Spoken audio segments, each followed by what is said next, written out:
Good afternoon, everybody. Welcome to Friendship Hall, Contact in the Desert 2017. I'm Lori McDonald. I'll be your host. Very excited today. You have a wonderful free lecture coming up. Just going to make a quick announcement. Tomorrow, Sunday, Friendship Hall, we have Paul Levinda. He's a historical writer on the occult. You'll find him extraordinarily interesting. It's been quickly added to the schedule, so you might want to make note of that. So today we have Mike Bara. He is a TV personality, a triple New York Times bestseller, just once, okay? You know, he is a quadruple New York Times bestseller. Hey,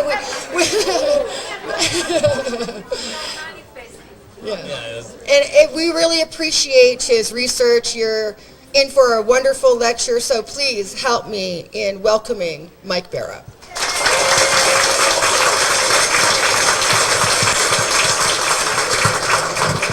Mike Bara, who needs a haircut and didn't manage to get one before he came here, but excuse the mullet. It was funny because last night I was doing Jimmy Church Radio, and we're sitting there, and Whitley Strieber comes, waddling by, right? And Jimmy's like, Whitley, sit down. So Whitley sits down. So then he starts introducing me, and he starts telling everybody how I'm a New York Times best-selling author. And all. Can we turn those off? Can we turn those off so they can see the screens better? Working on it? Oh, well, nobody wants to see me.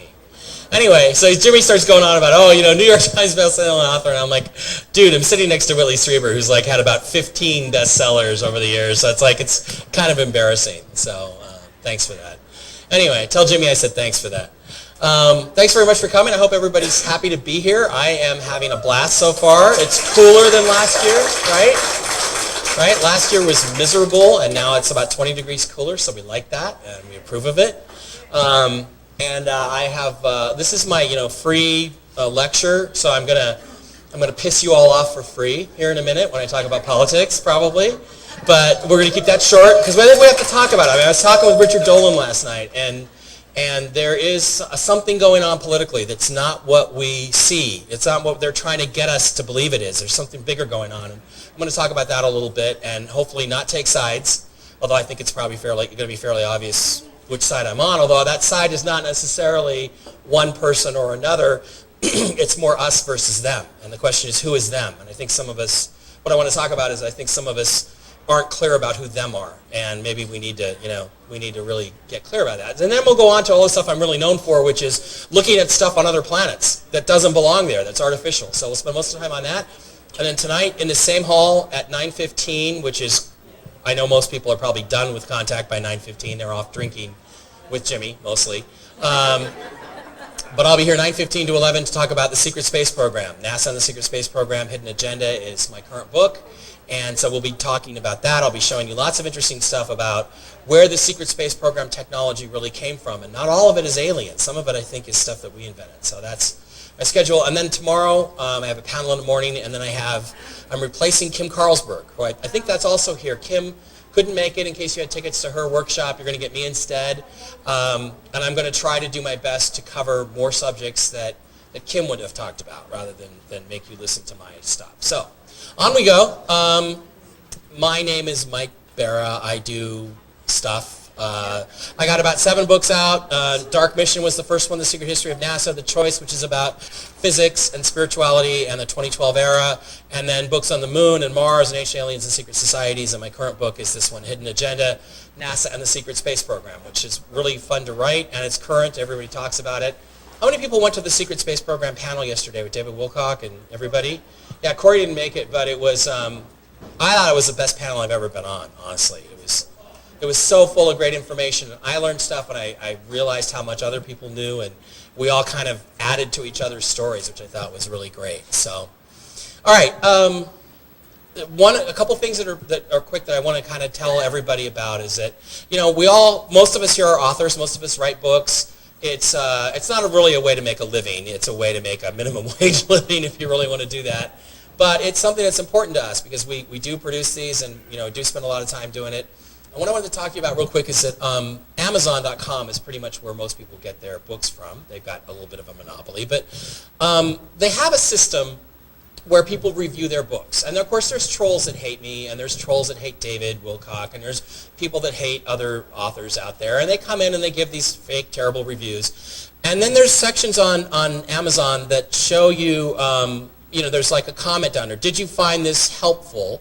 And do you want to add a comment to that review? And what I wanted to tell you is that if you like an author's work, whether it's me or Nick Redfern or anybody else, the best thing to do is if you can write them a positive review, go ahead and do it. If it's quick, doesn't have to be long, but give them the stars you think they deserve. Write them a good review, but then don't respond to the negative reviews, because what NASA tells you where my mind is at. What Amazon does is they take the most active reviews, good or bad, and put them at the top. So when you say, Joe Schmo gave me 1 star and all that, that really pissed me off, and no, that wasn't helpful to me. When you hit no, that actually helps them get that review to the top. Or when you make a comment on a negative review, arguing with somebody, that comment makes their review more active and puts it at the top. So in a way, whoever's book you're giving a review to, you're actually kind of helping the bad reviews get to the top. So just wanted to point that out to people. And my website is mikebara.blogspot.com, and it's not super active lately. Look at that old picture of me. That's 5 years ago. 5 years and maybe 35 pounds ago. I got to get back to the gym here. So if you want to get connections, buy my books, things like that. That's on the website. And we had an election. We had an election in November. It was very upsetting to a lot of people. It was divisive. This is a CNN election night. I love this because the emojis are just so perfect for the expressions. Here's your neutral news media. Now look, let's be honest. Some of us in here are probably lean Democrat. Some of us lean Republican. Some of us are conservative. Some of us are libertarian. I don't want to try to take sides here. I really don't. But, we had this election. Obviously, these people were not happy about the results of the election. There were other people who were clearly not happy. They acted like it was a disaster. Now, I've been through a lot of these, okay? I've been through President Reagan. I've been through the 2 Bushes, which were just, not much fun. I've been through Barack Obama. The union seems to survive them all. So I was kind of weirded out by the degree to which everybody was so super upset about this result. And so this new movement was created, the Resist movement. And, resistance is futile. The guy won the election. He's got the power. He's going to act like it. And, of course, when Donald Trump got in there, which I knew, I was telling people, well before it was popular, he was going to win the election, because I could just tell that people were responding to the message that was coming out. You may not like the message, and that's fine, but they were responding to his message. And, the thing that I think is the issue, though, is the media. It's these guys that are the issue. Because from the beginning, they did whatever they could to undermine him, to the point that it was ridiculous. These are 2 pictures. You remember the inauguration controversy, right? Yeah. The picture on the left is a picture that was spouted in media, like the New York Times and the Washington Post, the people who are supposed to be the linchpins, the ones that hold us together. The real news is supposed to be coming out from those sources. And they put this picture up. This picture was taken several hours before the inauguration. Okay? That's not the crowd. If you look at this picture taken during his actual speech, that white building there is that building right there. So you actually can see it's all filled in, and yet for days after this was proven to be false, there were news outlets, legitimate news outlets, not blogs and things, that were saying, he hardly had anybody there. Now, he had fewer people than Barack Obama, so when he said, I probably had the most people ever, I'm sure when he looked out, he was probably like, wow. But he did have fewer people there because there were fences and security that was not in place for the Obama inaugurations. But again, this was the first time I'm starting to go, wow, they're really not letting go of this.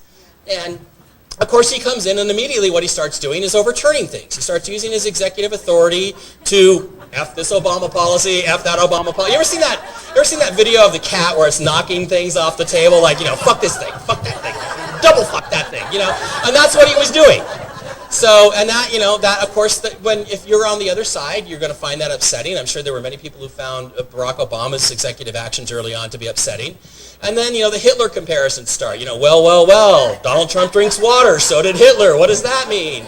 So, literally frightening that people will vote for this man. So dangerous. So there's this kind of this overreaction going on that I'm very curious about. And of course, we all know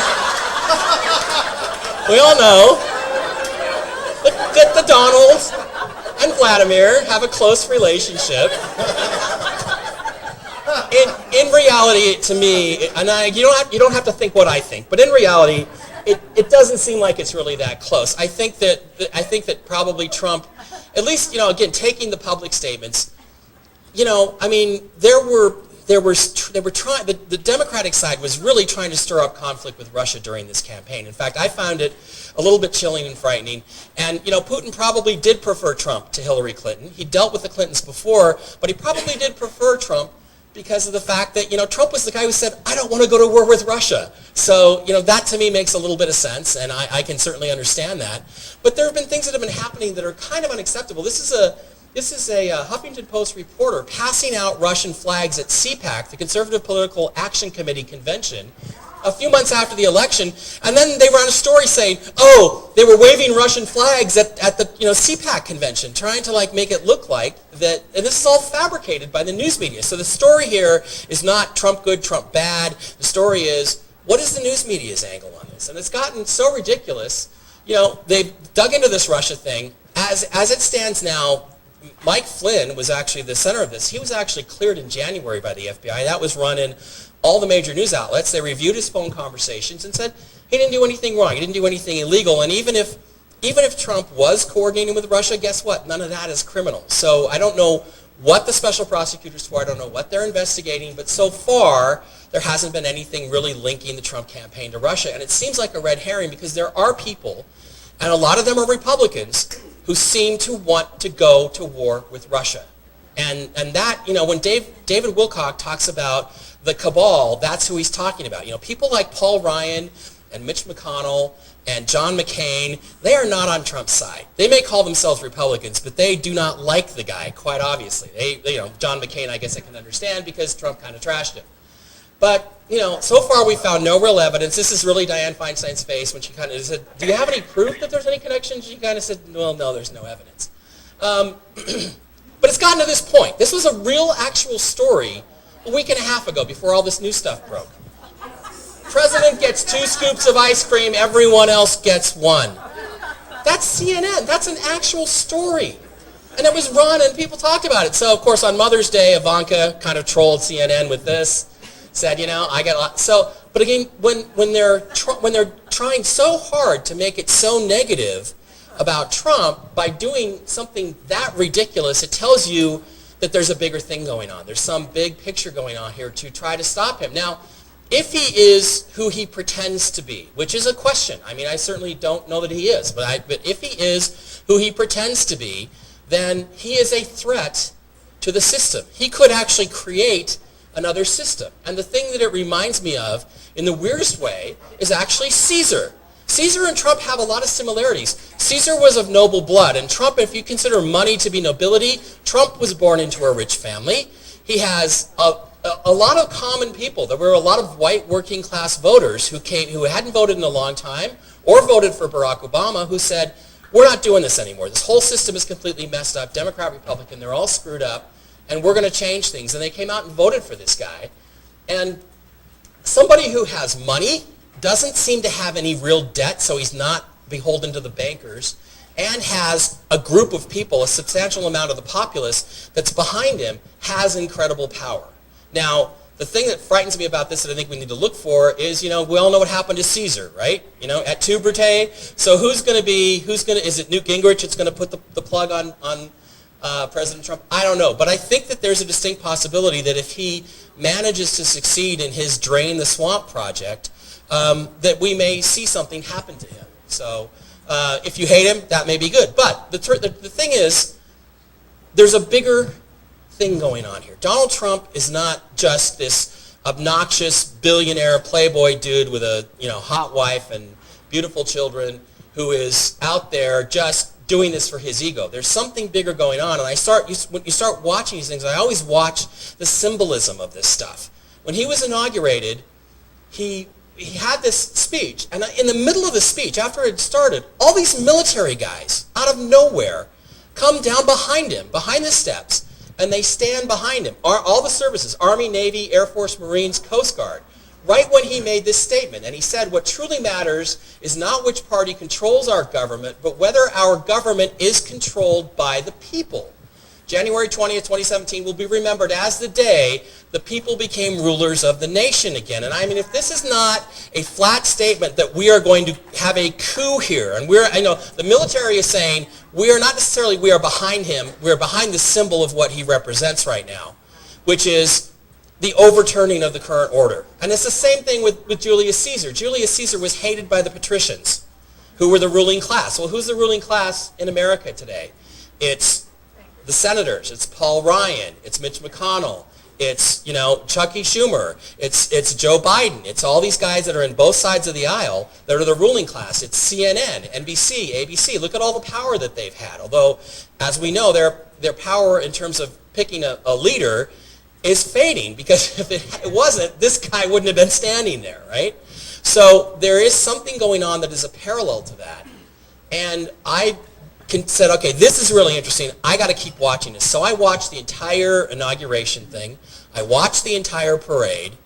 And again, symbols mean things, by the way. I forgot to mention, symbols mean things. This is right after Barack Obama was elected. In Newsweek magazine, it showed a symbol of these two black hands, Barack's hands, supposedly, obviously, putting the presidential seal up on the wall, like for the first time, symbolic, the first black president, okay? Anybody see anything interesting or different about this picture? The ring, right? He's wearing a ring. That's not his ring. He doesn't wear that ring. But the ring is a Masonic signet ring. Okay? He does not wear it, but it was put into this picture as part of this article about Obama when he first became president. And if you followed my stuff, the Freemasons basically ran NASA back in the Apollo days. And the reason that Neil Armstrong was the first man to walk on the moon is because Buzz Aldrin was a 32nd degree Scottish Rite Freemason. And he had to go out first because they only had one camera, so he could take all those pictures of Buzz Aldrin on the moon. All those Apollo 11 pictures, not one of them is Neil Armstrong. They're all Buzz Aldrin, because he's a Freemason. So his job, Neil Armstrong's job, was to basically take pictures of the first Freemason on the moon. And he also performed a Masonic ceremony. You don't believe me? Here's Buzz Aldrin's crew picture. Here's the crew picture, Apollo 11, the official. They always crop it at NASA, like right about here, because guess what? Below that is Buzz wearing his Scottish Rite Freemason signature ring, the same one that Barack Obama was wearing in that image. Here he is, where he brought back this ceremonial apron, this 33rd degree Scottish Rite ceremonial apron, back to Washington, D.C., after he took it with him to the moon on the lunar module. And we know, we've established in a couple of books, with Dark Mission with Richard Hoagland that I wrote, and I covered it in the moon book that I wrote, that he performed a Masonic ceremony in the lunar module right before he and Neil went out on their first moonwalk. Apollo 11 is a temple. It's a Masonic temple established on the moon. That's what the purpose of it was. And he still wears it today. Here's a picture of him recently. He's still wearing the ring. He still displays it prominently. I got a feeling that maybe the fact that he wore this on the moon instead of his wedding ring is a reason why there's been 2 or 3 Mrs. Aldrin instead of just one. But getting back to the politics, I want to just finish it. So to me, words mean things and symbols mean things. So one thing I've noticed with Trump is when he's done certain things, here he is introducing his Supreme Court selection, Neil Gorsuch, the podium is green. Okay? The presidential podium is supposed to be blue. The symbol of the president is supposed to be blue. Now, I've gone through this. I've looked at it a million times. This is another shot I took. I really stretched the color on this, but that sucker is green. Okay? And it's not always green. Sometimes when he's in the White House, it's blue. When he's out of the White House, it's green. I haven't checked to see maybe what it's going to be on his trip to Saudi Arabia, but I'm keeping an eye on this because it seems like it shows up once in a while as green. And there is a real problem with that because the law says that the seal shall only be blue, it shall not be green. And when you check, again, this is not the best because I've messed with the color a little bit, but I've got multiple shots now, pictures and videos, where all the reds are bright red, the blues are the perfect blue, the whites are pure white, and the freaking podium is green when it's supposed to be blue. And Obama's was always blue. So the question is, what does this mean? Well, there's been a debate, an argument over the years that there are 2 sets of structures, government structures, that we live under. One is the democracy. That's the blue color. That's the one that we all get to live under, which is actually not common law. It's admiralty law, which is a whole different thing. It's the law of the sea. But that is a corporation. The United States government is actually a corporation founded in 1871 after the Civil War, because the Civil War was not necessarily about slavery. There's people that say the Civil War was actually about the fact that the southern states, who were new to the Union, didn't want to pay off the war debts from the Revolutionary War of the original 13 colonies. So that's why there was a split, and that's why there was a war. The South lost, and so there's this corporate government supposedly established. Well, okay, I read this stuff. It's kind of interesting. I don't know it to be a fact. But around that is the original republic. Supposedly, we lost the republic in 1789 when we refused to pay our debts to the French from the Revolutionary War. So we came to an arrangement with the British where we sold out to the British, and the British actually owned our national government, and of course, time has gone by. Every 70 years or so, when you go through international bankruptcy, if you can't pay your bills, every 70 years, you have to come back and come up with a new plan to either pay the debt off, or you come up with a plan to have it discharged again. Discharged only means, okay, 70 years from now, we'll talk to you about it again. Well, if you look at the date, that's really interesting, because the Constitution was put into place in 1789. Okay, so 1789, and I'm way off space, but we'll get back to it. I promise aliens come into this. I promise. I'm almost done with this part. In 1789, the Constitution was formed. Well, the Constitution comes from a word called constitutor, which is someone who secures the debt of another person. It's a financial document. 70 years later was 1859. So what happened in 1859? Guess what? The North and the South split and we had a civil war. 70 years after that was 1929. What happened in 1929? The stock market crashed. We went into the Great Depression, and they redid all the money and came up with fiat currency. They got rid of the gold, they got rid of the silver. 70 years after that was 1999. And what happened a year or two after that? 9/11 happened. And a bunch of new stuff came into the tax code. So I think what's happening is we're kind of in this period where we're still trying to adjust to whatever the plan was, whatever agreement we made in 1999. Now, okay, so the republic is different. They operate under different laws. They operate under common laws, which is where basically if you come to me and say, that presentation really sucked, I want my money back, even though you didn't pay any money, but let's pretend you did. And I go, okay, well, I'm sorry, I got to make you right, so here's your $10, right? Under that, that's how the republic is supposed to work. There don't have to be any lawsuits because people just are supposed to do the right thing. We're human beings, of course, though, so we never do that. And the electors, the people that are supposed to be the electors, the ones who really vote for president. Remember that big controversy, how we're going to try to get all the electors to vote for somebody besides Trump? Well, they're supposedly citizens of the republic as opposed to citizens of the democracy. So there is these rumors that David talks about of the cabal fighting to keep the democracy in place, the corporatocracy, versus the people who want to bring the republic back and free us from all this crap. Well, okay, fine. I hear this stuff. It doesn't mean that much to me. But I kept watching the inauguration. I kept watching the celebrations. I watched what was called the inaugural parade. That's basically a military parade which takes place right after the inauguration ceremony. And the president walks some of the route, and then he goes into a little stand, and I think they had a concert, and then they kept up with the parade. And all these military units go by. So again, remember, these guys that were standing behind him when he made that statement are now parading in front of him. At the end of the parade, the last thing that happens is they set off fireworks. Okay? So they set off the fireworks. And I'm watching my TV, and I'm looking at the fireworks, and it says USR. That's a screenshot. United States, not of Russia, some people think Russia, United States Republic. That's what that means. So all I'm telling you is something is going on with this, and I don't know what it is, but I do know that when they tell you that the president gets 2 scoops of ice cream and everybody else 1, and doesn't that make him a terrible person, there's some other story out there they're covering up. The last big controversy last week, which I don't want to get into, kind of came up at the same time some new information broke about this Seth Rich story. Seth Rich was a guy who worked at the DNC who may have been the guy who leaked all the emails to WikiLeaks, which hurt Hillary Clinton badly, and he was found murdered. And that's really kind of an unsolved murder, and nobody knows where his computer is, and blah, blah, blah. So whenever, all I'm saying is, I don't want to take sides necessarily, Trump good, Trump bad, but there's something going on, something big. And these people that are behind all this, they have a plan. Nobody knows what it is, but it does involve us, because the bottom line is that this is the same intelligence communities the CIA, the NSA, the National Reconnaissance Office, all these people are the same people that are keeping the truth about ETs from us and have been for 60, 70, 80 years. So something's happening. Maybe it's disclosure we're getting prepped for. I don't know. But I think we're going to be in for a shock over the next few years. I think what's going to happen is going to be very shocking. Jimmy Church talked about that at the Secret Space Program panel the other day.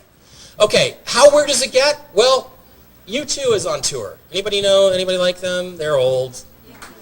Yeah, I love them, but I wish they'd play something from the 21st century rather than the stuff they're playing right now. So they're playing a tour of all this old music, but part of the tour is they're making a political statement. Well, one of the things they brought up was an old TV show called Trackdown. It's a Western series from the 1950s. And there's an episode of that where there's a villain named Trump. No kidding. And his secret plan is to build a wall around the town. I'm not kidding. He's going to build a wall around the town to protect everybody, and he's got these other magical plans and magical elixirs, and he's going to tell people all these secrets and everything like this, and he gets shot by the hero eventually, and he's like, oh, you're a liar. I don't know what this means. This could be as simple as a writer who has a dream at night, and he actually journeys into the future in his dream, and he pulls this information in and comes up with this story. It could be something like that, or this could be somebody planting the seeds of what's going to happen. All I know is I got to start watching the other episodes of this series and find out what happens, because I don't know what's going to happen. So there is something big going on, and it's something we need to pay attention to. There's all kinds of things that they don't tell us. Where's Lori? Did Lori leave, the Canadian? Yes? You're Canadian? Your prime minister is Justin Trudeau. Young, handsome guy. Everybody loves him, right? He's a great guy. Except he's not Justin Trudeau. His name is Justin Castro. He's Fidel Castro's love child with Margaret Trudeau, the wife of Pierre Trudeau. Oh, you don't believe me? There he is, right there, with his son. And there they are. You tell me that this guy is not related to this guy. Margaret Trudeau was known to fool around. She was known for that. Mick Jagger, other celebrities she met, Fidel Castro, on several occasions, and here she is giving him his love child. Okay? So there's a lot of things they aren't telling us, and these are the things it's cool, because these are the things we're going to get to find out. You know, I talked back when I wrote this book called The Choice about how the physics that were changing, the physics of consciousness that were changing over this 2012 era, we're going to push all the truth out. So it's starting to come out. They may not acknowledge it, but it is true. I mean, basically, put a beard on that guy. It's Fidel Castro. Here's a couple more shots of the three of them. What a nice family they would have made. And of course, Chelsea Clinton. This is Chelsea Clinton's real father. His name is Webster Hubble. Talked about him today. He was a special assistant to President Bill Clinton. Okay? He was also the guy that when Bill Clinton first took office, the first thing he said to him was, find out who killed JFK and whether or not there's aliens. And he came back and he asked around. He said, I did ask around, and the answer was Lee Harvey Oswald and no. So Bill Clinton was lied to in 1992. So these are things they don't tell us. This is, however, Bill Clinton's other son. His name is Danny Williams. And his mom knew Bill Clinton in Arkansas and had a child by him. So all I'm saying is there's a lot of, and I'm sure there's other things out there. You know, these are just the ones I pulled off that were the easiest on the internet. I don't mean to bash on the Democrats. But there's a lot of stuff going on that we don't know about. This Pizzagate thing, I think, is something you should pay attention to. And this kid has gone around, you know, and you know how they always joke about how everybody who comes up against the Clintons is dead? Well, Danny Williams is right out there open saying, I want a DNA test. I believe Bill Clinton's my dad. And he claims that Bill has supported him over the years financially. And, you know, if that's true, then how come Danny Williams is still walking around? So there's a lot of stuff going on. Okay, now, on to what we really want to talk to. All I'm saying is, there's some really interesting stuff coming. So let's pay attention to it, try to reserve our judgment about who's good and who's bad, and just see what happens. Because I think we're all going to be shocked when the truth comes out about who the good guys turn out to be and who the bad guys turn out to be. I really do. Okay, so let's talk about some stuff that's come out. There's a great site called Secure Team 10. I think they have some YouTube channel. You guys have probably watched them. They're really interesting. They came up with some stuff that I thought was pretty cool the other day, which is there's a story about what they called a tank on the moon. So I'm looking at this image, And I find this image of the moon. It's a debris field of a crater where a crater has come down and hit, and a bunch of stuff has been thrown up. And I'm looking at this image, and I find a couple things that do catch my eye. They look really different. So the three of them are highlighted here, and the first one we're going to zoom in on is this guy right here. And, okay, it's supposed to be a big boulder, but when I looked at it, this guy says, well, it's a tank. And I'm like, okay, it's a tank. I can see this is the side, this is the side, this is the back, this is the front, this is maybe the turret, right? But there's no gun. It's a tank without a gun, but, who knows what happened to the gun. And it's kind of interesting because as you go through the shadow here, you can see that there's a bright spot there. And that kind of makes it look like something has kind of an arch to it, and there's sun shining through. But I thought, this is kind of interesting stuff. And I started looking for other images of it. I went back to the originals. I found the original Lunar Reconnaissance Orbiter image.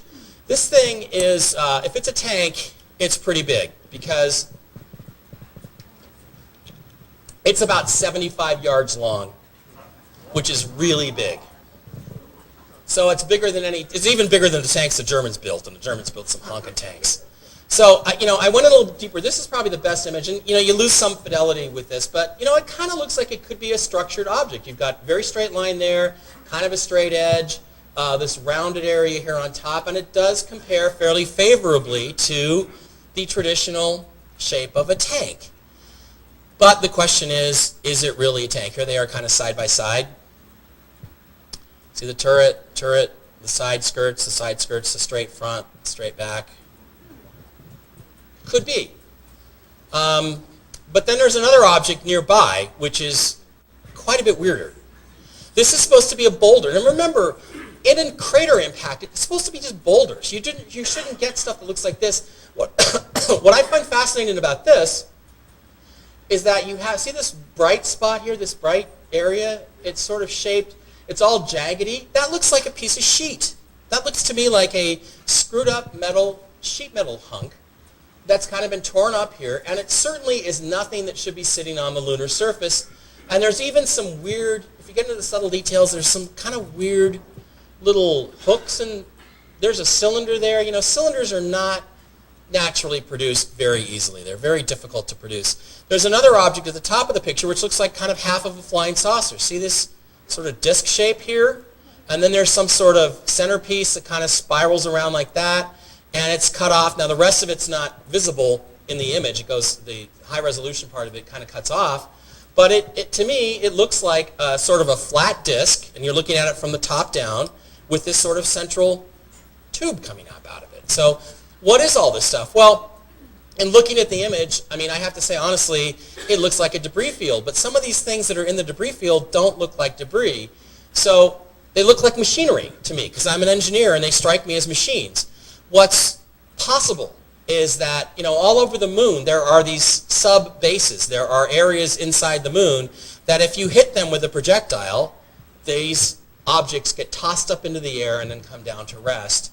And they're shattered, they're broken, but they're parts of different, possibly artificial machinery. So it reminded me of this image. This is on the dark side of the moon, which is actually the back side, but we'll call it the dark side because it just sounds so much cooler. Nobody says, come to the backside, we have bacon. They say, come to the dark side, we have bacon. So it's cooler. This thing there's another image of something I call a tank, and I don't have a picture of it, but it's in this image. There's a pyramidal object I call the ziggurat right there, and then up in the corner is my favorite spot. This is a mountain range, so the spacecraft's at an angle like this. I'm taking pictures out the back end, and there's this area up here of this mountain, and as I looked at it, I started seeing, up in this mountain, there's the close-up of the ziggurat thing. You see a square shape, a dome on top, a single entrance. See this angle here, these triangle shapes, which is exactly, it looks a lot like the ziggurat at Ur in Iraq, which are a specific kind of military pyramid that were made as like a base of defense. But as I looked at this particular area up at the top there, let's go back. Up here, the edge of the picture, especially what caught my eye is this area over here, because you've got some weird stuff here, and it's kind of subtle. I could talk about it, but I didn't bring my slides for that. You've got this area right here, which to me, as I'm looking at this, you're looking at the side of a mountain at an angle. So what that is that looks like that's actually square. If you were to look straight onto this thing, it would be square. And it looks like a hangar door of some kind. So if it's a hangar door, well, what's inside of the hangar? Well, this thing is inside of it. Now, I don't know exactly what this is, but as I begin to play with it and enhance it and do different things to it, it got more and more interesting. So I'll tell you what it is. It's a flying saucer with landing gear and some kind of telescope on it.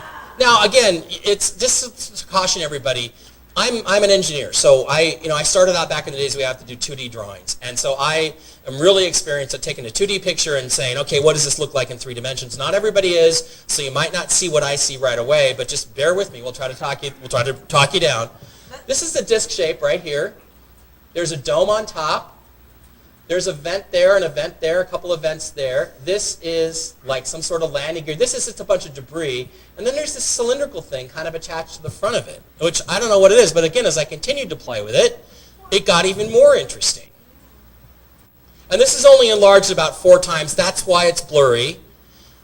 If I could ever get my hands on the original negative, if they haven't tampered with it, which NASA has done quite a few times to a lot of things, I would just love to see what this thing looks like, because the original negative is going to be about like this big, and we could work with that. Here's a couple of side-by-side comparisons of this.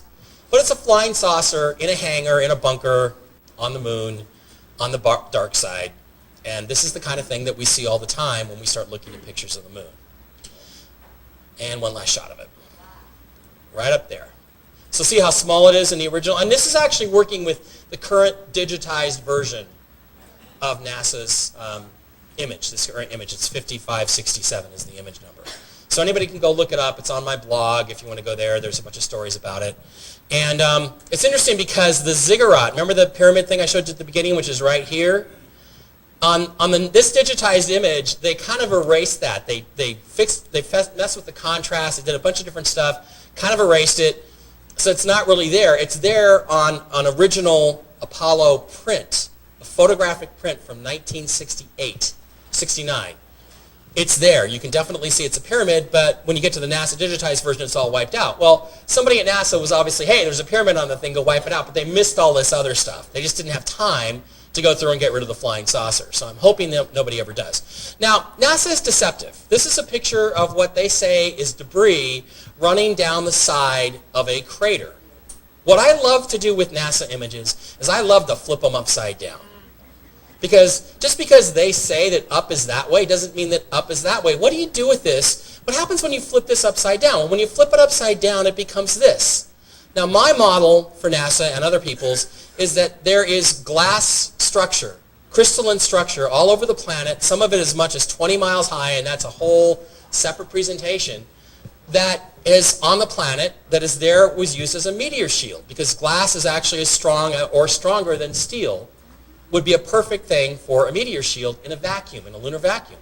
So if you look at this, it actually begins to take on a 3D properties. It's kind of jagged, it's kind of sticking up. It looks like a bunch of crystals or glass that's been beaten down by meteors for millions and millions and millions of years. And when you get closer, you can even see that, to my mind anyway, this is all empty in here. So this stuff comes up and around in a big circle like this, and it's all beaten down and jagged and sticking up.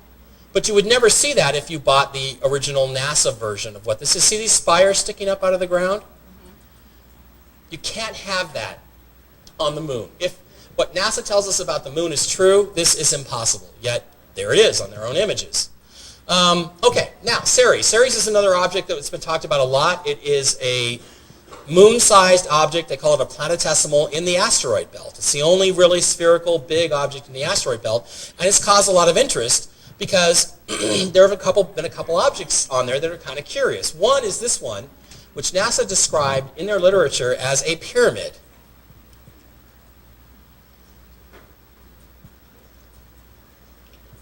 And again, playing the same game that we play with the political stuff, I'm like, oh, this is really interesting.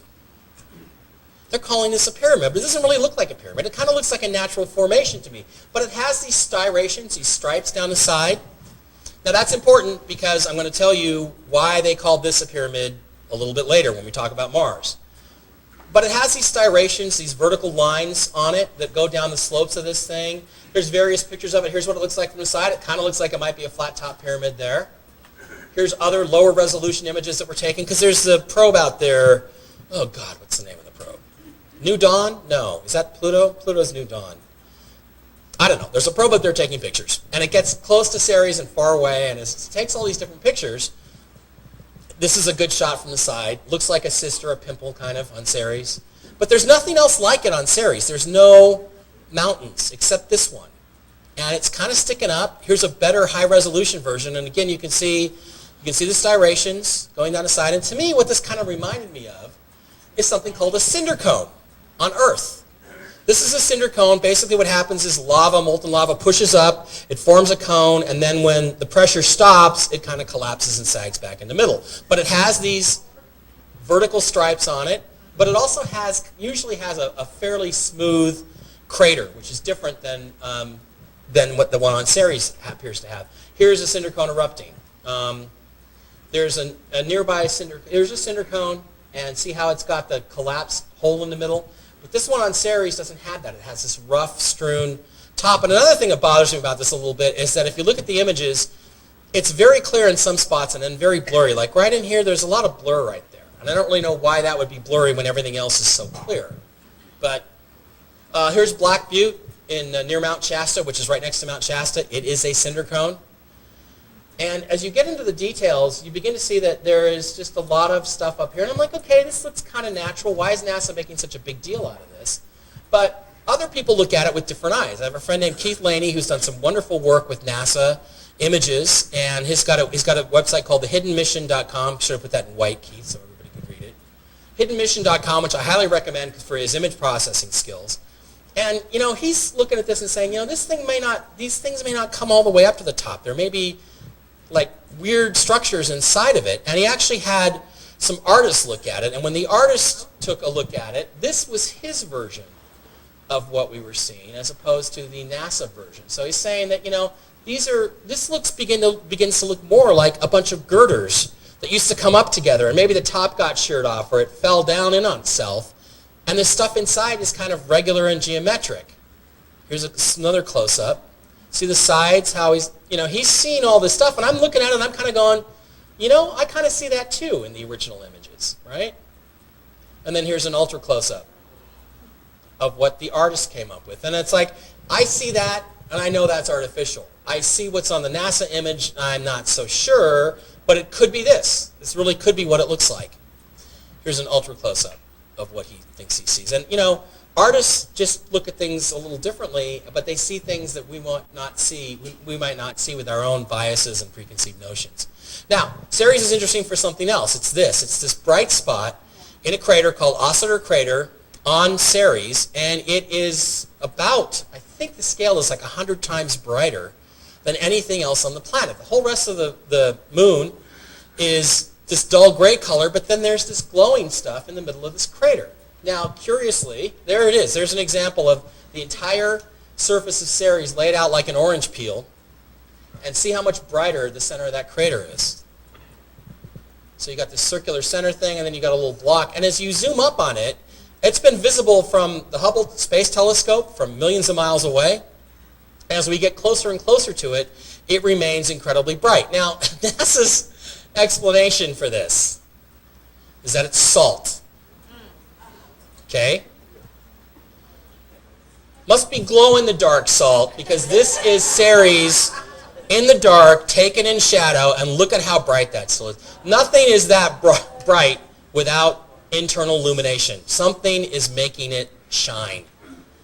Okay? And it's not heat, and it ain't salt. Now, they've run some different, they're still trying to push the salt thing, but it's not believable. Linda Moulton Howe, God bless her heart, argues with me all the time. It's salt, it's salt. She thinks it's salt because some PhD told her it was salt.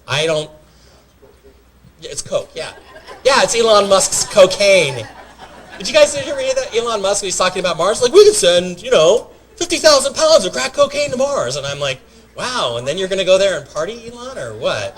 That's his secret plan. He's going to escape with a bunch of bikini models and go snort Coke on Mars. It could be. It could be Coke, but I think it's probably not Coke. The question is, what is it? Now, it's interesting because the center part is very, very super bright, and then there's this square and these little geometric shapes. So there's this square area there that's very, when I see geometry, it's like nature can accidentally make geometry, but it doesn't happen very often, except on Mars, where it happens all the freaking time. But again, there's another shot of the brightness of it, so you can tell there's something different going on there. What is it? Well, it looks exactly like a city from space. This is Las Vegas from space. Vegas has got a lot of lights, let's face it, and they're burning all night, so you can definitely see Vegas from space. This is what it looks like. And actually, the bright spot in the center of Ceres is roughly the same size land area as Las Vegas. So the question then is this salt or is this Vegas on Ceres? And here's some other shots of it. There's a whole bunch of shots now. And again, I don't know the answer to this, except that this kind of thing always catches my eye, and I'm very curious. I start to see some interesting shapes in the center here as they reduce the libido, the albedo. Libido is a different thing than albedo, folks. Albedo is reflectivity. As they reduce that, it starts to get more interesting. Here's a shot where you see this weird spiraling kind of stuff, which could be fracturing.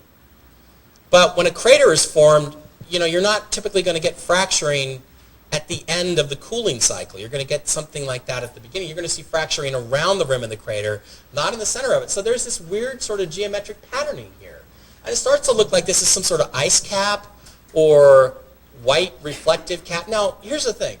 If you're building a tent in space, some place to live, something like a tent, like this structure here, you don't have the atmosphere to regulate the temperature, right?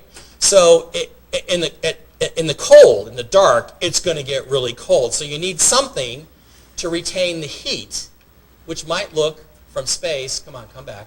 It's not going to go back. Which might look from space something like that at night. But in the daytime, you're going to want it to be really bright and highly reflective to keep what's underneath from getting too hot. So this begins to have the look of something interesting and potentially artificial. And again, as the artist begins to look at it, he sees patterns of geometry around this particular center cone. Here's some really high resolution stuff.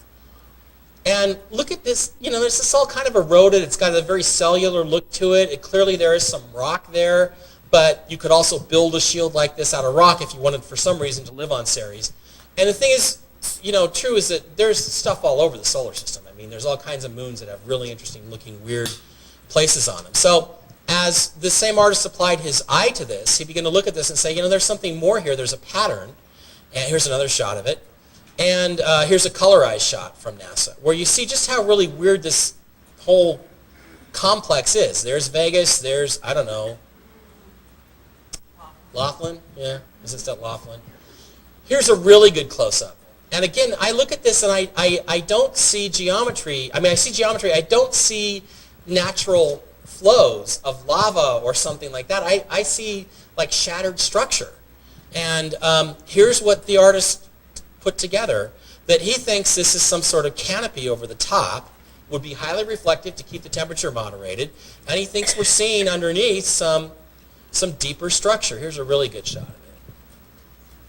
And I don't disagree with this, and I'm kind of leaning towards this is what we're looking at here. So this is why this area is so interesting and would be so interesting to NASA, is because it has these characteristics. If that's really what we're looking at once we get everything sorted out and get a properly processed image, that's artificial. That's a circus tent with a city underneath it. Okay, and it reminds me the most, really, I thought of Moonbase Alpha from an old, really bad science fiction show called Space 1999. Anybody ever watch that show? Yeah. It's a great show. It's a great show, except all the major characters whisper to each other. We used to do this thing where it's like, John, yes, why are we whispering? Doesn't Kiefer Sutherland do that? You guys watch that show, Kiefer Sutherland? He whispers everything. It's like, I'm the president. Go blow them up. It's like, what? I'm sorry, Mr. President? Okay, so Mars. There's stuff going on Mars. Mars, by the way, this is a correct color image of Mars. Yes, the sky on Mars is blue. It is not red. That's been proven over and over again. You don't believe me? Read my books, Ancient Aliens on Mars or Ancient Aliens on Mars 2 or even Dark Mission. The sky's blue. The sky has to be blue because of something called Rayleigh scattering, which means that the sky is always blue on pretty much every planet. That's just the way it is, because when sunlight hits an atmosphere, it scatters into the blue. So these pictures that you see that where NASA has everything red is just nonsense. This is an image from a probe called Phobos 2. It was a Russian probe in 1989, famous for being abducted by a UFO, or so they say. I kind of reached the conclusion that's not the case. But Phobos 2 took some pictures of the Mars moon Phobos. Well, here's Phobos. And if you notice, it's kind of a rock, like a rock, not Iraq, like the country. But it has this weird kind of cross-hatching pattern on it from 1989. As we've gotten closer and taken more images of it, this is the best I could do with the Phobos 2 data. It looks like some sort of interactive mesh, 90 degrees everywhere on this. It looks like it was built up out of something else, like somebody built this thing and put it into orbit around Mars, and it's been beaten up over the years. If you go into ultra close-up, these are some of the more recent images that we've taken with our Mars probes. You know, again, nature, what is the line? You guys see the movie Prometheus?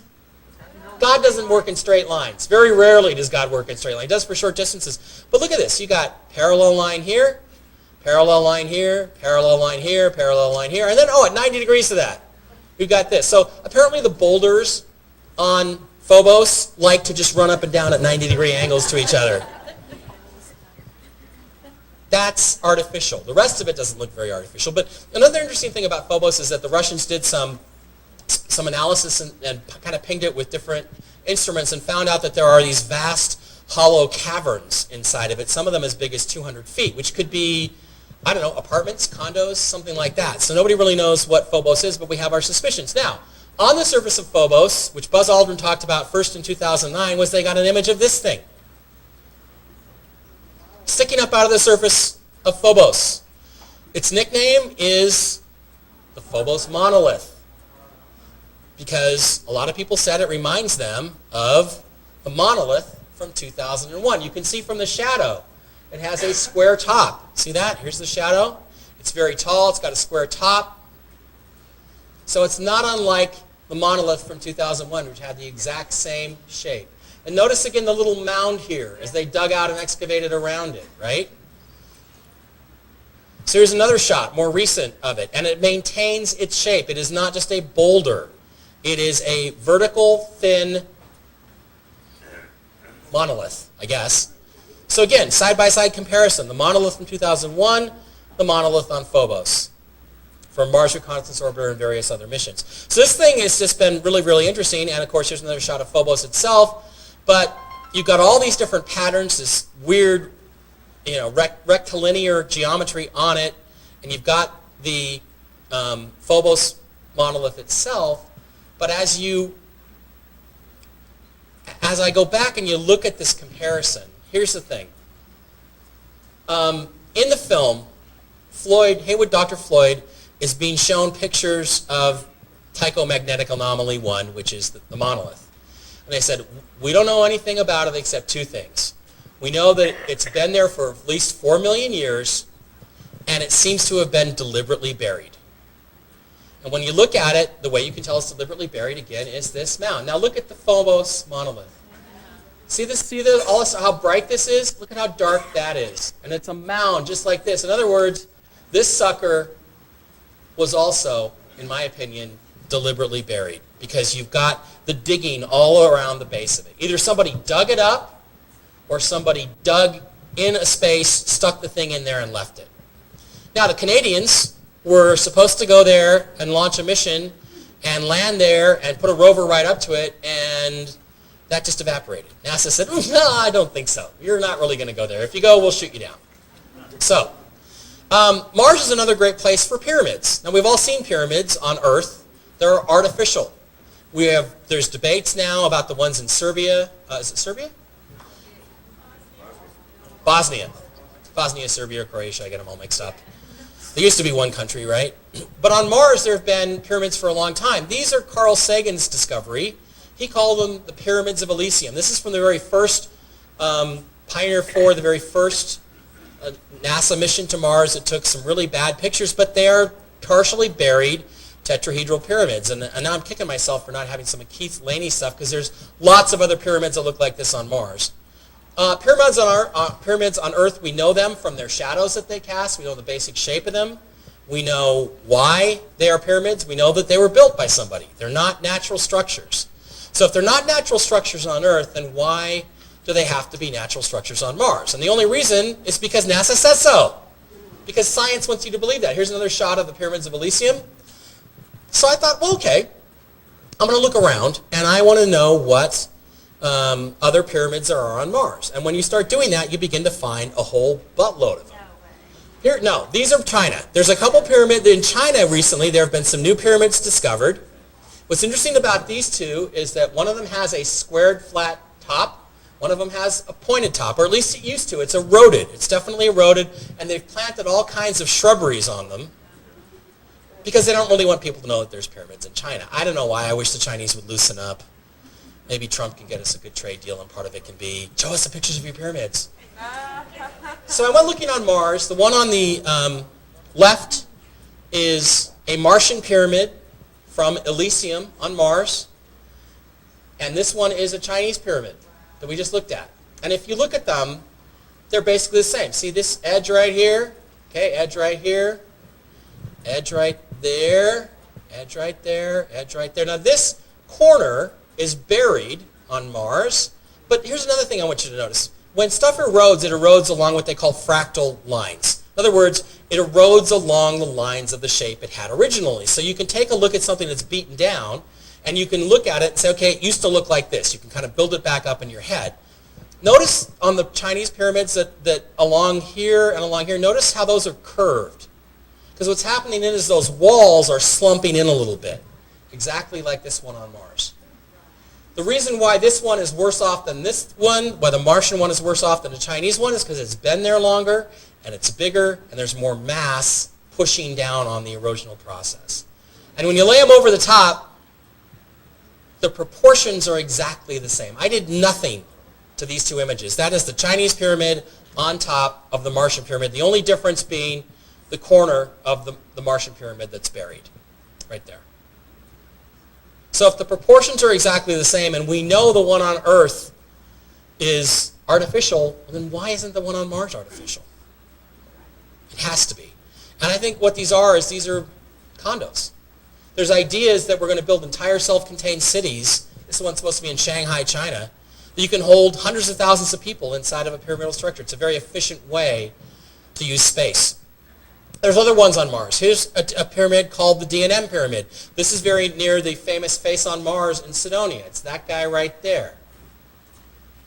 See the pyramidal sides, the faces right there, the facets. Here's another shot. Well, this kind of blurs it out, but again, you have a triangle face there, a triangle face there. And the thing about the D&M that's so amazing is that it's actually a pentagonal pyramid, 5 sides, and it's symmetrical bilaterally around 2 different axes, one going this way and one going that way. So in other words, it's symmetrical 2 different ways. And there are people at NASA who still argue with me that it's a natural formation. I'm just like, how crazy can you be? There's just, again, if there is a 5-sided, eroded, natural structure on Earth that has symmetry about 2 centers of axes, show me a picture. I'm wide open to it. I've been asking them for that for 20 years. I've never gotten a picture yet of anything on Earth. Here's another shot of it. You can see it a little bit better. Face, face. One line of symmetry goes that way, one goes that way. And we didn't discover this aspect of it, this sort of tail thing that extends, until we got much better pictures of it later on. A couple more shots in 3D. These are 3D projections made from European Space Agency stuff. Okay, now, what else is on Mars? Well, there are trees on Mars. One set of these trees is on Mars. The other set is at Wayne Newton's place in Vegas. Mars, Vegas. These are banyan trees. They're called banyan trees. Arthur C. Clarke is the one, the famous science fiction author who wrote 2001, by the way, was the guy who said, there's banyan trees on Mars. Now, NASA says these are just stains on the ground. And you're fooling yourself. It's just dark stuff like carbon dioxide squirting up out of the ground and spreading across. But you can see that there's 3-dimensional relief on these things. You can see they're casting little shadows. There's depth to them, and they're no different than this. Again, Earth, Mars. Mars, Vegas. Wayne Newton, Mars. Tell me the difference. I don't see a difference. Unless Wayne Newton is now living on Mars and we just don't know it. Maybe he went there with Andy Basiago. Did I say that out loud? Yes, you did. I did. Okay. Now, this is the Antikythera mechanism. Is that what they call it? Yep. Antikythera, did I pronounce it correctly? And, again, this is important because it's some sort of sextant or some sort of navigational instrument they found in a shipwreck that may be I've heard up to 3,000 years old, but probably not quite that old. But it is a very ancient mechanism, and it has a bunch of internal workings. It's very sophisticated. It's like some sort of gear system to use to navigate ships at sea. And it's really, really interesting, but what I find fascinating about it is that, it has these 4 spokes on the front wheel. That used to turn back in the day. It was used somehow. It's part of some mechanism. Well, there are things like this on Mars, too, because if you look at pictures, what you'll see is stuff on Mars. This is a microscopic camera, so it's not really super small, but it's, I don't know, about that big, maybe an inch or so wide. This looks like a bunch of rocks, except what's that right there? Well, I'll tell you what that is. That is some sort of pipe with a fitting on it, a flare fitting, to screw onto something else with a little, what do you call it, valve? There's a little valve handle. So again, you got square, center, and a circle around the outside edge. So if there is or was an ancient civilization on Mars, you would see it at the big scale, you would see it at the small scale, the medium scale, and you would see it way down at the bottom. And there's stuff everywhere. This is a fossilized rock outcropping which has some sort of plumbing that, is built into it. Here's an example of another mechanism on Mars. Notice again this circular shape here in the cross, and again a circle here and 3 spokes around a central hub. That may be a cannon. This thing's about the size of a suitcase, and it's all crushed down like it got thrown up in the air and fell, but it has mechanical properties. It has things that I recognize. There are these long tube channels that run on Mars that have apparently supporting structures coming out the side, and NASA says these are sand dunes. Okay, I don't know sand dunes that are a different color than everything else that surrounds them.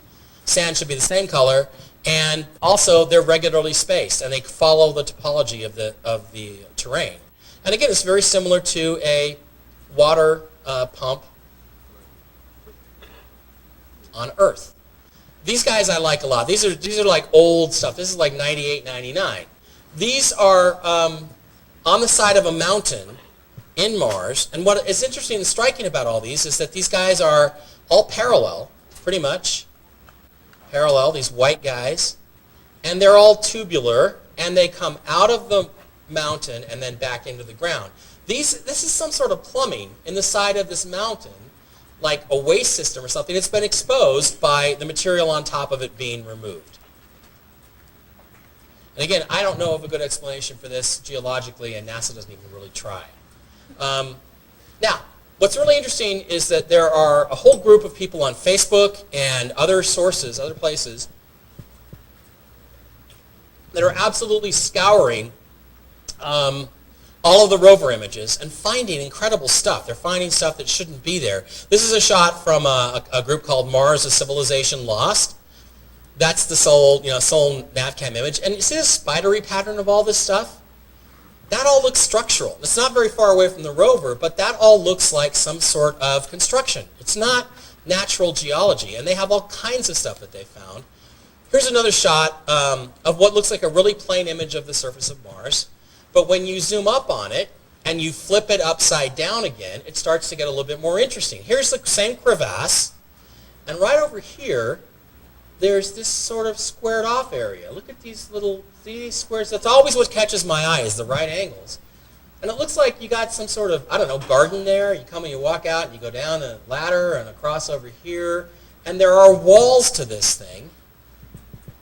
This was discovered by, he doesn't give his name on this one. Okay, United Family of Anomaly Hunters. And again, I don't know what this is. It looks like some sort of symbol or medallion or something. But as you zoom up on this, you can actually kind of see, because of light hitting it, that there is like a walkway and a pathway you can walk on, or a wall. All the way around. You can walk all the way around this. That should not be there. Here it is colorized to give you a better idea of what they're talking about. It looks like some sort of construction built into this crevasse. Now, again, flipping images. Here's an image that NASA says, and they put false color on it, but here's an image where they say, okay, this is dark material, when they ever specify what that is, rolling down the slopes of a mountain or sand dunes. Okay, fine. I flip it upside down. As I flip it upside down, they start to look more like trees. And if you notice, look at this one right here. See, this guy's got like 4 legs, and there's empty space in between them. Okay, that is not a stain. That is some sort of actual 3-dimensional structure. See right there? And several of these other guys have that. They look like trees getting blown up. Look like trees getting blown over in the wind. So as you look at Mars, you begin to think, or I begin to think, there's stuff down there that's actually alive. That Mars is not the dead world they say it is. Now, what else is there on Mars? Lots of people are finding stuff. Here's a good one. NASA says this is a rock. This was featured on Ancient Aliens, an episode I did last year. Okay, it's a rock with 2 eyes, a nose, a face, a mouth, and an elongated skull, and maybe some sort of ceremonial hat. Here's another shot of it. And again, I forget the gentleman who found this, but they have him on the show, so if you go to the episode. It looks to me a lot like these, which are headstones that are found in South America. Maybe a related species. Am I wrong, or is that kind of look like that? Yeah. Now, you think that's a stretch? Size proportion is roughly, well, that is very big. That is about, I think, 15 feet tall, bigger than a person. This is about, it would be about 3 or 4 feet wide and tall. So but it's a big rock on Mars. Remember the pyramid on Ceres? When they said, oh, we found a pyramid on Ceres. Well, I think the reason that they made a big deal about this, quote, pyramid on Ceres, which probably is just a cinder cone, the reason they made a big deal out of it is because the same day they released this image from the Mars rovers of a real pyramid on a hillside on Mars. Now that looks like a pyramid. And my philosophy is, if it looks like something, it probably is that very same thing. Because why would this be a pyramid on Earth and not be a pyramid on Mars? I'm just asking. All I do is ask questions. Why? Yeah, there's no Egyptians on Mars. But again, have you ever really seen a natural rock like this on Earth? I never have. I mean, maybe they exist, and I'm sure if you put that out there, some geologist will find a picture of something. But it doesn't happen very often on Earth, right? Can we at least agree on that? Happens all the time on Mars. Here's another shot of it from the Ancient Aliens episode. It's a pyramid. It's a pyramidal capstone. It's probably about this tall, about 3 feet tall. Here's another object seen in the distance of one rover shot, which bears an exact, very similar resemblance to a Mayan pyramid. Very similar to the pyramid I climbed last year and almost died. Here is an ancient Egyptian bent pyramid and another type of capstone. This capstone is from the Mars Pathfinder landing site. So again, pyramids appear to be pretty common on Mars, but they're all natural if they're on Mars. Just trust me. Here's another comparison of the pyramid on Mars, the recent one, and the pyramids in Egypt. What? Corey Good is speaking now, and I'm losing my audience. Am I that boring? Oh. How about Stonehenge on Mars? Here's a guy that found an image of what he felt looks a lot like Stonehenge. Stonehenge is on a raised mound. It has all these different loose stones. Some of them have fallen over. But when you make a comparison, I think it's not a bad comparison. Stonehenge on Earth and something on Mars. Earth, Mars. This one might be a little bit hard to see because of the coloring, but if you look at this, see this is sort of a squared kind of structure, flat roof, sides that kind of corrugate down, straight vertical side, and then there's a doorway in the middle of it, right? So this is a wall in front of it. It looks like a cottage. It looks like the Shire or something, right? See, this is where the wall used to be, and then this is another object, and yeah, that doorway is exactly tall enough, about 6 or 8 feet, for a human being to pass through. And I think I played with it a little bit more. Yeah, it looks just like this bunker on Earth. This is a bunker at an airfield in England. This is the real Shire, and this is the Shire on Mars. So again, if you look, you can see all kinds of things. This is a friend of mine. This is Neville Thompson. He finds all kinds of cool stuff. Look him up. And wow, what is all this stuff? But, I mean, he finds these objects sticking up out of the ground that NASA says are just rocks that have all these angular shapes to them. This looks like some sort of console, or it looks kind of like that weird little cube thing from the Hellraiser movies. I don't know what it is. All I know is it's got some weird stuff on it, and it has these very angular shapes, which are not common for rocks at all. Here's another guy, which is completely flat, some sort of instrumentation on the front, like a vent plate there. See this square thing? This is a piece of machinery. I'm a mechanical engineer by training and profession.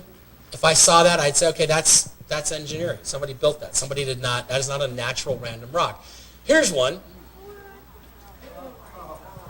This is Martine Graney, who is just wonderful, lady from England. Yeah, argue this one, okay? And again, there's the original image. All these guys, I always include the data set. You want to go back, you want to find it, go right ahead, play with it yourself. This is some sort of fossilized kind of statue sticking up out of the ground, and when you enhance it to its best and correct the color, it looks like, I don't know, a statue. It's about 6 feet long. Here's a cylindrical object sticking out of the ground. Looks like maybe a sculpture or a piece of machinery. Actually, you know what it reminds me of? Is the little ship that the Mayan guy is flying on the tombstone cap. I'm going to go through these kind of rapidly and just let them speak for themselves. Okay, I think this one probably looked a lot better on my computer than it does on the screen. But notice this is, again, square, sort of a square rectangular shape. It looks like this is, and these jaws that kind of, there's an opening in there. Look at the little mandibles coming out. I mean, again, that's not alive, but it's some sort of gripping thing. That's you know, again, my mind looks at that and says that's design. Somebody built that for some purpose. Here is a really weird looking thing on a hillside that is layered and got vertical supports on it and different tubes. And I mean, honestly, what it reminds me of is some kind of equipment rack off of an airplane. You know, like this would be an oxygen tank and hose coming out of it. See that layer there, and then that's the bottom. It's all part of a structure that broke apart that has some kind of instrumentation in it. It's not a natural rock formation. I don't know how something evolves like that. Here's the same thing, colorized or color corrected, and here it is, the original, where again NASA keeps the color all the same. And this is one of the ways that they trick you into not seeing what you're seeing or what you think you're seeing or what's really there. They trick you by making all the color the same, so everything blends in together. You're not able to make differentiations as to what the details are. Here's I don't know, something that looks manufactured to me. Tell me if I'm wrong. Now, these guys, Mars: A Civilization Lost, great website, great group. I don't know, skeleton. Don't know what that is. Admiral Akbar on Mars. Admiral Akbar. This one is so freaking weird. I can't figure out what this one is. But here he is in close-up. Now this over here is separate. This is actually, I think this part of it is actually behind it. I think this is sort of a face that kind of wraps around like that, maybe. These teeth are a little bit misleading because there is some artifact in there. Smile, honey. They're like teeth. Right, but that is hollowed out, and that is a spherical ball. And you don't get a ball out of nature. It just does not happen. Yes? So do you think these are things that may have crash landed there, or do you think they're entrances inside? Well, a lot of these, like that guy right there is probably about this tall. So it's the head of a statue or something that's fallen apart. I mean, think of all the different things in our civilization. If that light fixture right there that's shaped kind of like a wedge, if that fell down and broke off and laid there for 1,000 years and somebody found it, they would see this wedge thing and they wouldn't really know what it was, but they would know that, like, that's an air conditioning. See the air conditioner? See this square box? That's a metal box. I mean, I don't know what they are. A lot of them are just pieces of debris of this civilization. Remember, Mars was devastated by catastrophic flooding, and it probably swept all this stuff down, beat the crap out of it, and you know, wrecked it. Now, this thing, I don't know what it is. What's that? Atomic attack is a possibility we can talk about. But again, the comparison between Admiral Akbar and this is, I think, fairly close. So it could be some sort of cultural thing. It could be some god or goddess. It could be a statue. I don't know what it is.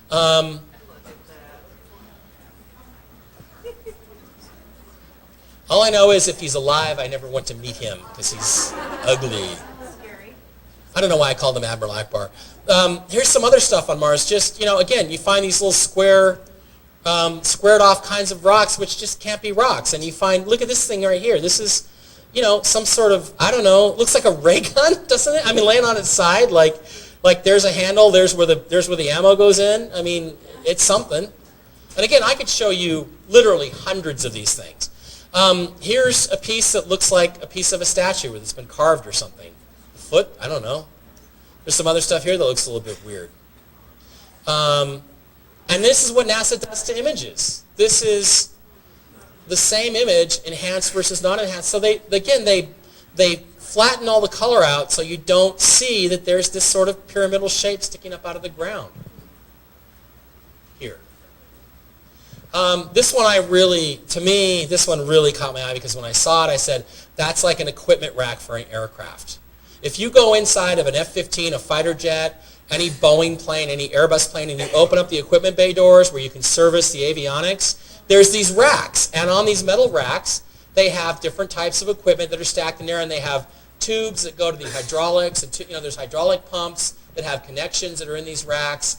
And, as you look at this in close-up, again, this is some artifacting here, but, okay, that's like one side of it. That's a square piece there. There's the bottom rack. It's buried. But, again, there's some sort of instrument here in this thing. See that tube? There's a tube right there. There's a tube right there. And it compares, I think, really favorably to what equipment racks look like off the shelf. Okay, here's Jericho on a hillside on Mars. Walled city. Arches and everything. Love to go in there and find out what's in. Here's the road where you walk up to enter it. Right up there. From a distance. This, I don't really know what this is, but it's kind of weird. Has, again, some ramp, like some kind of ramp coming down and a cylindrical shape. Here's another pyramid found by James Tracy of Utah. Oh, no, UFAH. Another pyramidal object sticking up out of the ground, some distance from the rover. Here's some ones I just picked up the other day. See the square entrance? It's perfectly square. That's like cut out. Somebody cut that out of there. You can take a picture of it. This is one found by Dave Gannett. There's a dome, like some sort of dome on top of the hill. Just on top of the hill. It's not the shield or anything from the lander. This is our guy named Rami Bar-Elian who finds a lot of cool stuff. Again, just weird geometric shape, partially buried mounds. Now this is interesting to me because I get this right away. This is like an equipment box. Okay, look at the air conditioners there. See, there's 4 metal sides, right? Hanging off the roof there, the brown ones. Now take that and you stick it on the ground, and it erodes. And you can see that, at least I can see, this is a side, that's a side, and I'm going to guess there's a square one there. That's a metal box that's now all eroded down and rusted away that used to contain something, some kind of equipment. And I've got other pictures, which I'm not going to bore you with, which show stuff inside of it. Here's a flying saucer sitting on the ground on Mars. Kind of looks like the Jupiter 2 from Lost in Space. And notice how reflective it is, like it's metal. And then all this stuff here, this is, again, sand dunes that sure look a lot like cables sticking out of the side of the mountain. Here's kind of a square, rectangular box of something. Here's a piece of driftwood on Mars, a railroad tie on Mars, fossilized in the middle of nowhere. There's no life on Mars, though. No, that's a naturally eroded rock. Here's a tree stump sticking up out of the surface of Mars.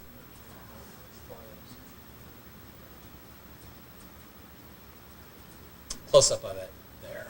That's Neville Thompson again. Neville does great work. Here's a spoon.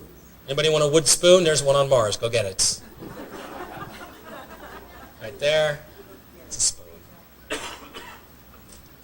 This one he says fake sand. There's a lot of images. This one looks like what they did is it looks like they took sand from some other part of the image and like put it over there to just cover up whatever was in there, which they really didn't want us to see. It's just so smooth and so obviously fakey. Here's kind of a,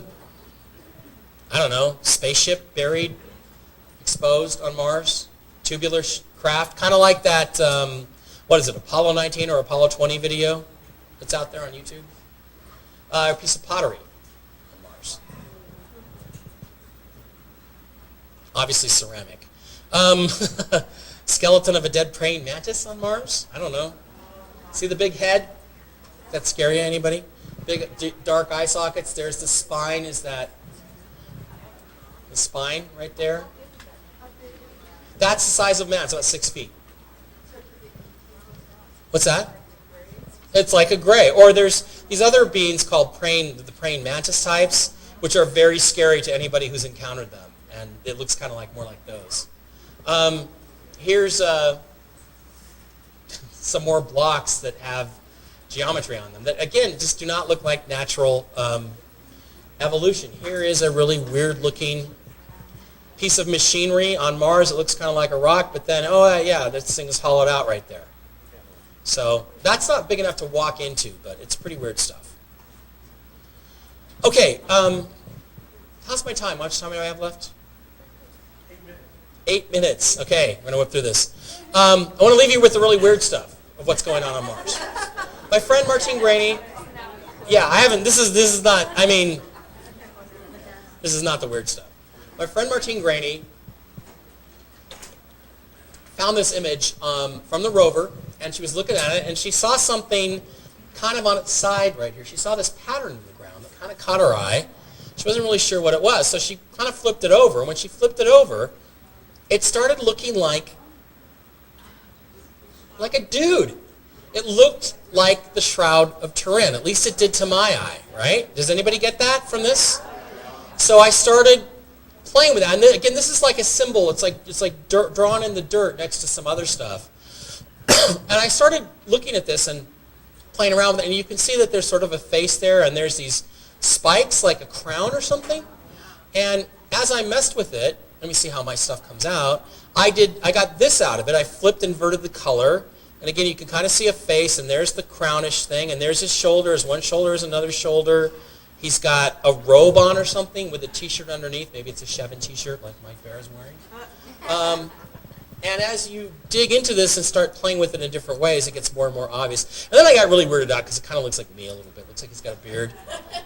See this? See this one right here? These are 4 different versions of this. But you can see that it's some sort of depiction. And it looks kind of like Jesus or somebody, right? With a beard as we traditionally view him, with a robe on and a shirt underneath. And he's apparently got a little bit of a beard and a face, and he's got this crown on his head, not a crown of thorns, but a crown of light. And it looks like he's walking through a doorway, right? Doesn't it? Kind of, because this light area is the doorway. And I thought, oh, wow, we found the tomb of Jesus on Mars. It's probably not what it is, but I think it's something. And again, look, once you accept the fact that there is a 1,500-foot long humanoid-looking face on Mars, which I accepted in 1990, everything's on the table, right? Nothing is off the table, because whatever the truth is, nobody knows how weird it's really going to get. Here's another shot of it.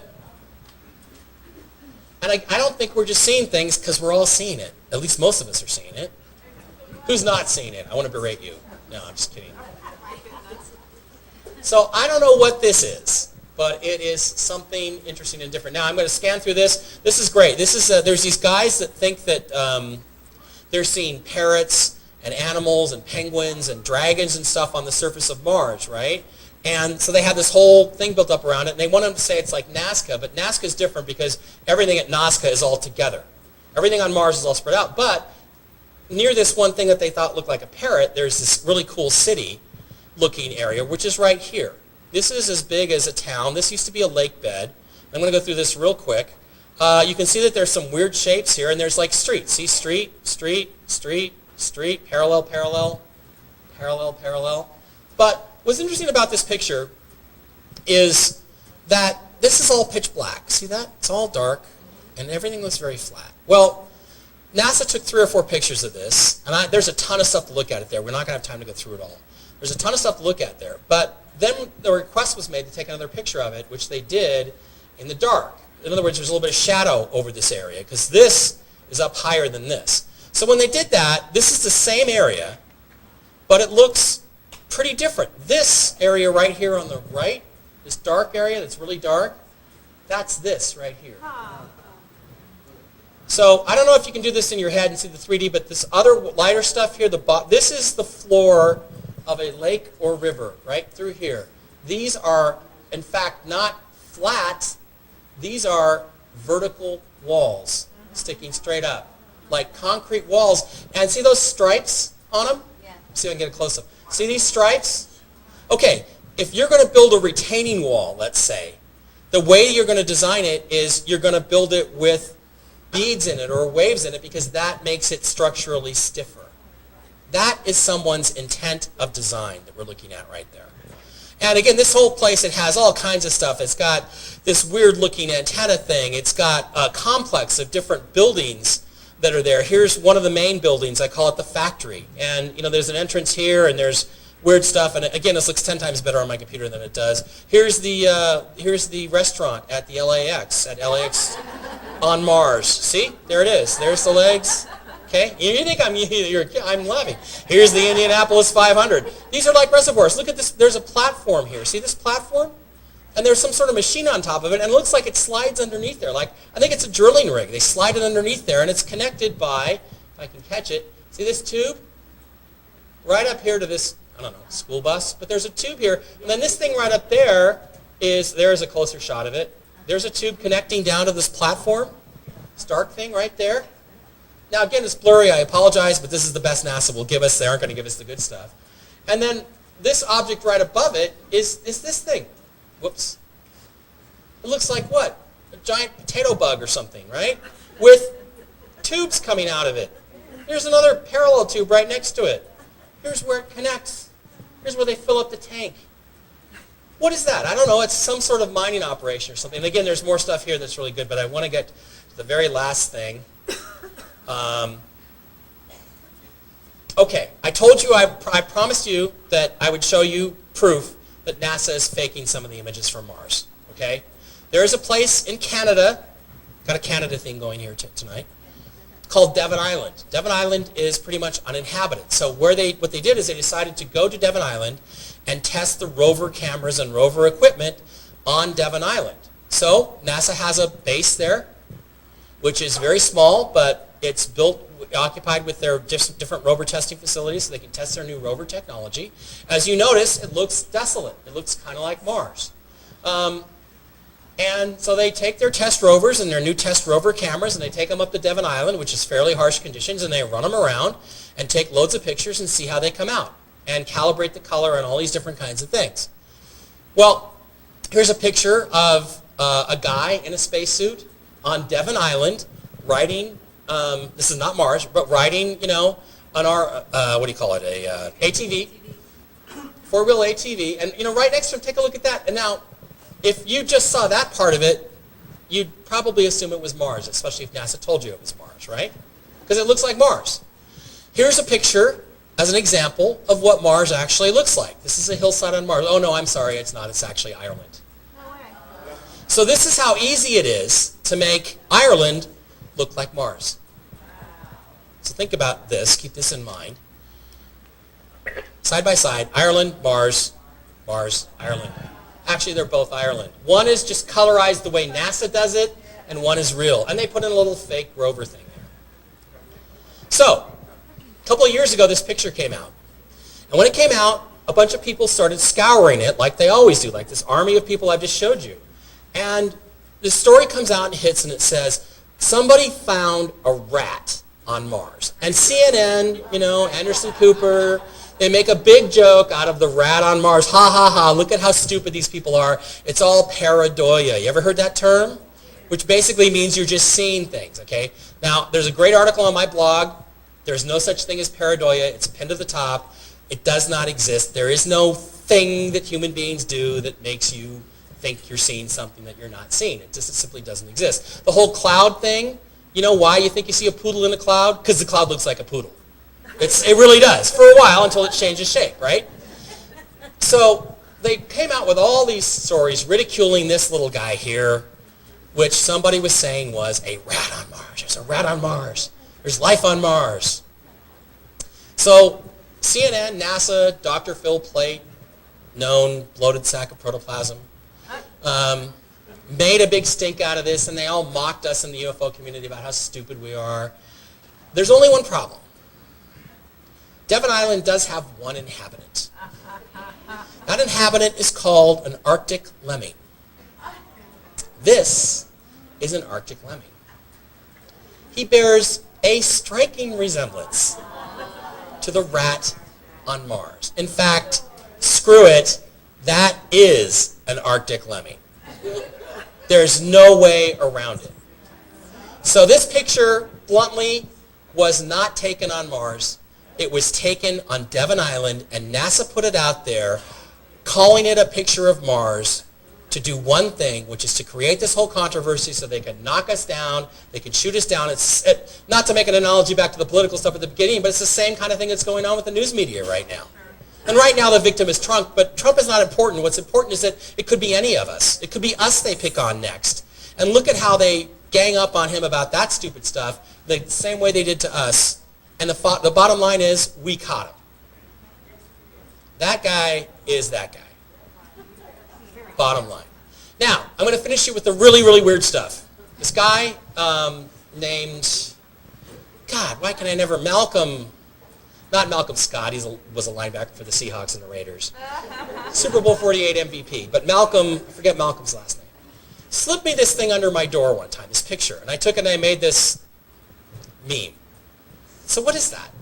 What the F is that? Well, as you look at this picture, now I've gone back, he's since found the Mars Reconnaissance Orbiter image. I've gone back, I've looked. My normal standard is, if there isn't a bunch of other artificial stuff around it, it's probably just a trick of light and shadow, I hate to say that, or it's some really weird looking rock. Well, the problem is that I didn't find anything else around it, but as I looked at the actual image of this thing, what I saw more and more in greater depth is this. And what that sucker is that is a cat playing air guitar on Mars.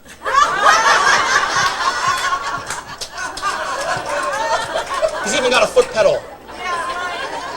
Now his guitar has been lost. But you know, look, the guitar is delicate. You know how the pee-pees on all the statues, the Greek statues have all fallen off? They're all broken? Same thing, his guitar's probably broken. But I make a joke of this, but this thing is really there. And it's 65 feet tall, and you can look at this, there's an alcove. It's like there's an alcove cut into the side of this. And if you go back one, there's actually a path where you could walk. It's cut into the side of this mountain, and it's some sort of human-cat hybrid with a cat's head, and it's on Mars. Now, I don't know what this is. I don't know what it represents, except that Mars is a really, really weird place, and it is not at all what they're telling us. And I guess that's the theme of the whole thing today, is that things are not as we are being told. And we all knew that, but it stretches out way beyond just what's on Mars, what's on the moon, and are there aliens coming. It stretches into politics now, and I think all of it seems to be coming to some sort of energetic head over the next few years. So I'm going to leave you with The Cat on Mars. My workshop is tonight. It's the Secret Space Program. It's not as funny as this one, but hopefully you can come try and see it. Thank you.